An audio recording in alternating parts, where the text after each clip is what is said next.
Hello, this is Greg with the National Weather Service in Spokane. Monday was President's Day, so our weekly weather briefing this week falls on Tuesday. Let's get started. Here is our 7-day outlook. For today into Wednesday, our temperatures will remain well above average, with many areas in the inland northwest having temperatures in the 50s. Snow levels will be very high for mid-February, with rain falling as high as 6,000 to 7,000 feet. A pair of strong cold fronts will plow into the region Thursday and Friday. It looks like Thursday afternoon and evening will be quite windy.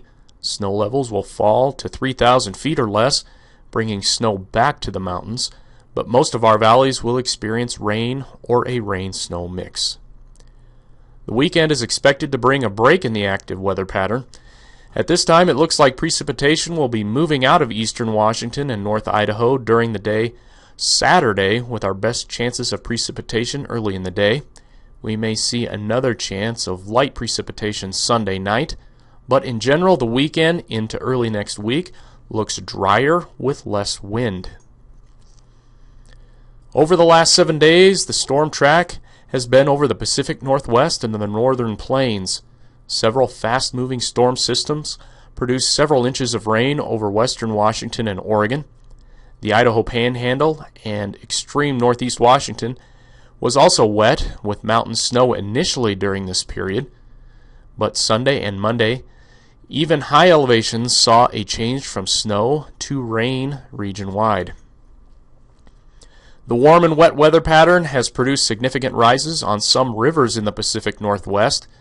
The biggest rises have been on rivers on the west side and a few rivers around Yakima, Cle Elum, and Ellensburg. None of the rivers in the Spokane hydrologic service area are expected to flood due to our recent wet weather, but we will be watching a couple of rivers in the Idaho Panhandle.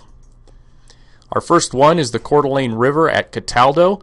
It is expected to peak today close to its action stage of 42 feet, then gradually fall over the next 7 days.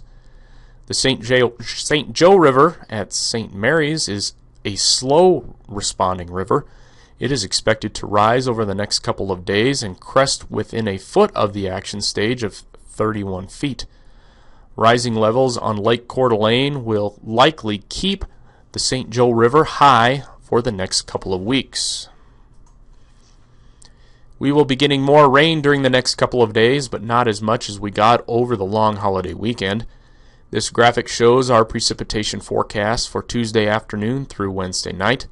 Our rivers that are experiencing the most significant rises are in the central Idaho Panhandle.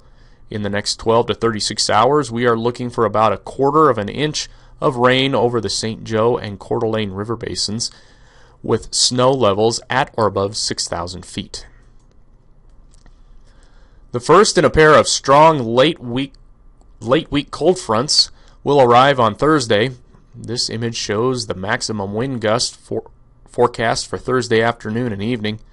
Southwest winds of 40 to 45 miles per hour will be a possibility over southeast Washington into the Idaho Palouse. The second cold front is expected Friday night and will produce breezy conditions too, but at this time, Thursday's winds look to be stronger than Friday night's winds.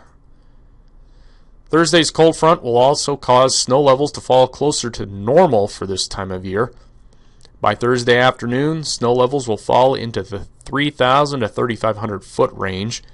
This graphic shows our snow accumulation forecast for Thursday and Thursday night. Another round of light to moderate snow is expected on Friday. In general, our valleys will get rain or a rain-snow mix Thursday and Friday. Motorists planning to drive over mountain passes should plan for winter driving conditions late this week. In summary, this week we will be monitoring river levels in the Idaho Panhandle, namely the Coeur d'Alene and St. Joe rivers. Windy weather Thursday afternoon and evening will have the potential to impact motorists in southeast Washington and on the Idaho Palouse. And motorists with plans to travel over Lookout Pass on I-90, Highway 2 over Stevens Pass, and Highway 20 over Sherman Pass should be prepared for winter driving conditions late this week. Before we wrap this up, here is an updated snow water equivalent map. In the last couple of weeks, we have lost some mid and low elevation snowpack during our mild and rainy weather pattern. However, our mid and high elevations continue to gain wet snow. Area snowpack continues to run pretty close to normal for this time of year. We are in much better shape now than we were last year at this time. This is the 8 to 14 day outlook issued by the Climate Prediction Center, and it goes all the way to March 1st. The outlook calls for a high probability of warmer than normal temperatures and at or slightly above average probability for wetter than normal conditions.